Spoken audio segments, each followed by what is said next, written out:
Hello all, welcome to my channel No Dog Years, where I review the books that I read. In my previous video, I reviewed the first part of the books that I read in 2023. This is the second part, and just let's begin. This is the first book that I read, Call Me By Your Name. This is about 17-year-old Elio and 24-year-old Oliver. It is situated in Italy in 1986, and it is coming out of each book. This is written so poetically and so beautifully, and the story slowly, and the feelings of Elliot slowly blossoms, and the intimacy is so palpable, and it's one of the books that stays with you forever, even though the ending isn't something uh, you'd like if you are a person who likes happy endings. But yes, and I often think, why aren't movies as good as the books? But I was watching a reviewer review this book, and he talked that it isn't necessary that what all work in writing works in visual media. So that's the reason book aren't like movies aren't as good as books. Exception. That's so. Next one is Stay Alive by Simon Koenig. This is Race Against Time crime thriller. This is where Amanda is running, like she is running from a serial killer, but then she is saved by government. She is all hidden, but then she needs to run away again to like escape someone who wants to kill her. And she then joins a family that's happily kayaking, uncle, aunt, and recently orphaned Jess and Casey. And then just things start to unravel, and innocent people get killed. Amanda and Arthur, they do not fail to keep us on our toes. The pace is so intriguing, so fast, that you will not want to put it down. So fast paced. Yes. And it's also plus point. It is a very fun book when you cannot predict what is going to happen at the end. Okay. I need a whole video to talk about it, but I'll try to sum it up. This is Gillian Flynn's Gone Girl. It is about Amy and Nick. Amy goes missing on their 5th anniversary. Nobody knows where she is. Police is searching for her. But there's a lazily cleaned blood trail in the kitchen. And obviously Nick is just the main suspect. But things change when we find out something. And that is a diary from Amy, written over 7 years from when they used to live in NYC to the day they live in Missouri. And then she has left some letters for Nick. Stupid. Like, then the search team is made in order to find Amy, and it's so crazy. It's crazy, cunning, vindictive, psychotic, and calculated. Especially calculated so well that you will think, what all you trust in someone or in your relationship, you will think about it again. This is Beyond Thoughts. It's a collection of poems, and whatever you read out of it, you can practically use in your day-to-day life. Mindful of thinking is heartful of answering. It's the summation of it. So I'll read 2 out of it. What if life isn't a game you can win or lose, but more like a song and you are the muse?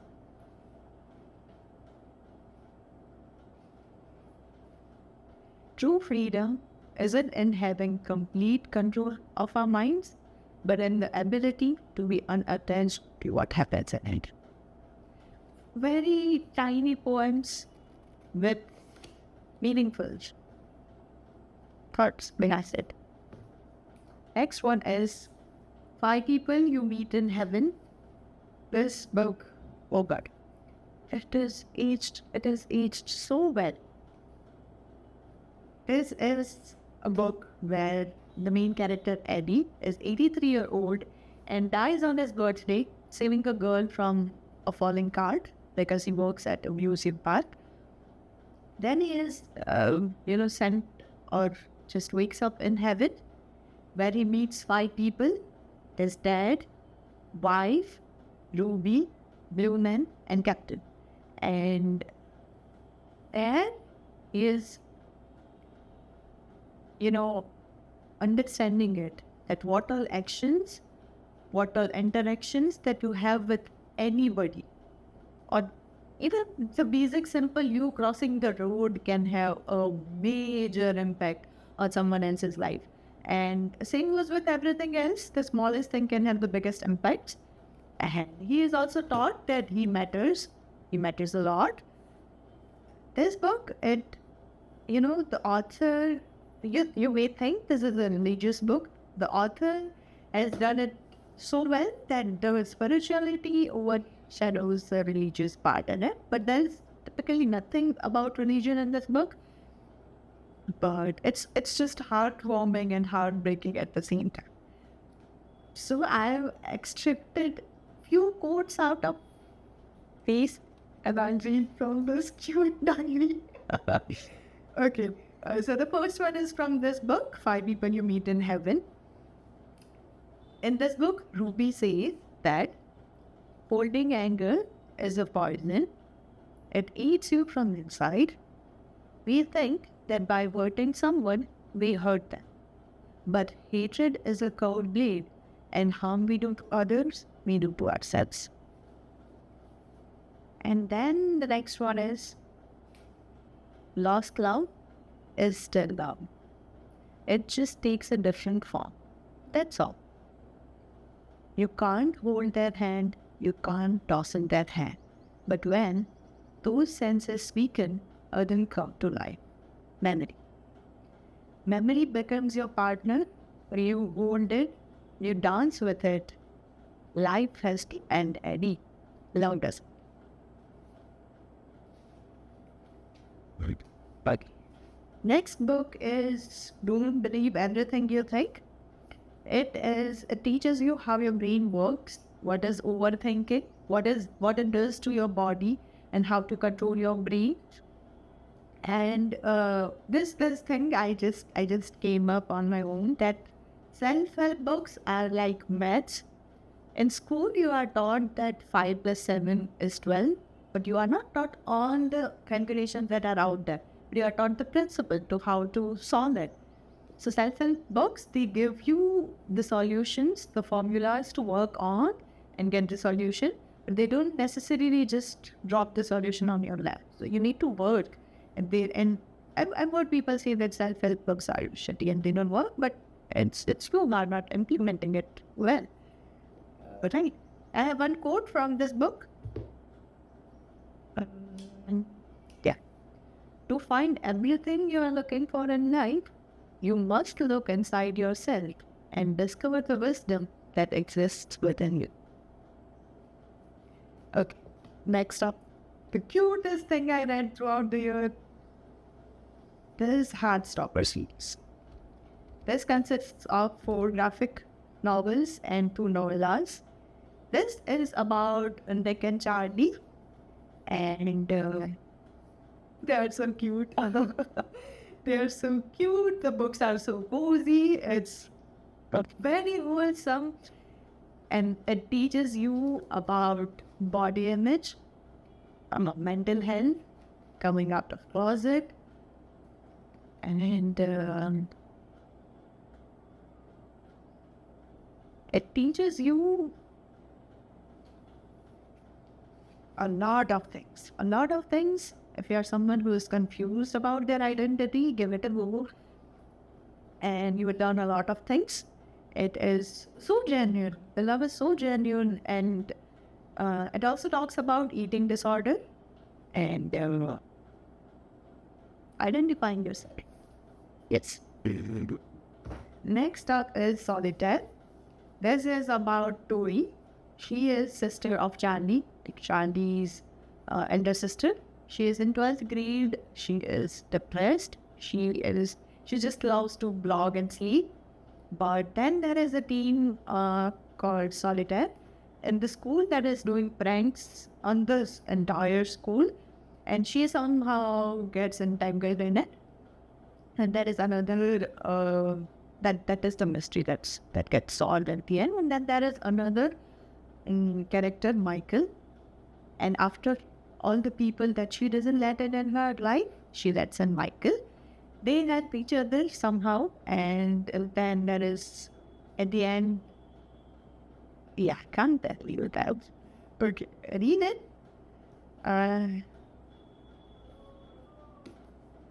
Next one is Breathless. This is about Claudia. She's 18 years old, out of school, like about to graduate, is making plans with her best friend says, of a road trip after their graduation. But everything changes when she finds out that her parents are going to get a divorce. And everything she knew and thought about love changes. She then is sent to live at a remote island where there is no cell service with her mom, Georgia Island, for 5 weeks over the summer. So, on the plans of going out for a road trip, it all just smashes. And there, because there is no cell connectivity and she is not in contact with her best friend 24/7, she cannot know that she is in a new relationship. She cannot control what happens with her. It is like a mosquito-infested island.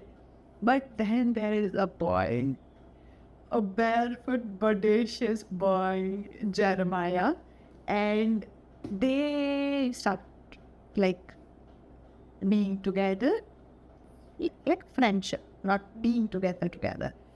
And that's where she is maturing, you can say. And I have a quote from the book.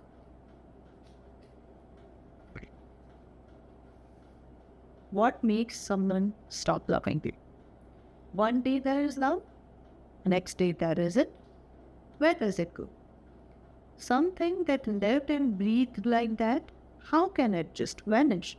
As if it never really existed. I imagine a room, or maybe an entire planet, where the love goes to live once we are done with it. Like a kind of junkyard, little remnants of love scattered everywhere. People picking through it, collecting the strongest and biggest pieces, and trying to make something of it. Isn't this what we do every time we meet someone new, or start loving someone new? Become the old, battered bits of ourselves and try again. And then, at the end, she comes to understand that because her relation or not relation, her friendship with Jeremiah has an expiry date 5 weeks. When the 5 weeks are over, they're gonna go on their separate ways. And she will be leading her life, he will be leading his own life. So she then understands that some endings are inevitable. It's the moments you experience with the person that really matters, that truly matters. Next up is Wonder. This is like middle grade school that I read, middle grade school book that I read. It is about Augie, August, who is 10 years old. He has this genetic deformity where it affects his jaw, his chin, and his hearing. So he has been through 27 surgeries, and he wears this helmet when he's out in in public. And he is homeschooled till 4th grade, but in the 5th grade he is sent to school, a real school, where he is overwhelmed in the beginning, but slowly how he makes his way through it. There are bullies, people who are mean to him, and people who are good to him. But in between that, it is also written by a lot of people's point of view, like his sister, his friend, mother. So we get to know a lot of perspectives about his life, but it's just his life that is focused on. And slowly he comes out of the shell, and the ending had me in tears. And I'll read a quote out of it. I think there should be a rule that everyone in the world should get a standing ovation at least once in their lives. Kinder than is necessary. What a mesmerizing line, isn't it? Because it's not enough to be kind, one should be kinder than needed. Next up, okay, crazy girl. How to kill men and get away with it? Kitty here is a social media Insta influencer and added to their animal business. And she is wronged by men. She is a victim of sexual assault. She faces misogyny, and she sees women face the same. So she tries to do something. And one day, when she is returning from a bar, she is approached by a man, and she denies to go out with the man. Then she just is walking, but the man follows. She says no, the man follows, and accidentally she just kills him, like just accidentally. And then starts the series of murders. She starts letting in the man through Tinder, and she then does the stalking, all the stalking to know his life and everything, and then just casual kills. And but our stalker Kitty has a stalker, and we don't know who that is. She doesn't know who that is. It is a dark comedy, and yes, past catches up, and a lot of things are happening. But yes, a fun read. Next and last, how to heal yourself from depression when no one else can. This book talks about tips and tricks on how to deal with depression, but she heavily emphasizes on getting help of psychologists, and then used this book as an addition to it. And there are some tips and tricks given, like one is tapping your breast bump, which is scientifically proven to help you release something in your body that helps with depression. I'm guessing serotonin. And it is a lot of tricks too. And it also teaches you how depression and your thinking affects every single system of your body, and then how to heal all the systems. It's a good book for those who don't know the bodily things anatomically or physiologically. You can read it and learn things. So that's all. This is the second part. I am surely going to come out with the third part very soon. Thank you for listening, and yeah, see you soon.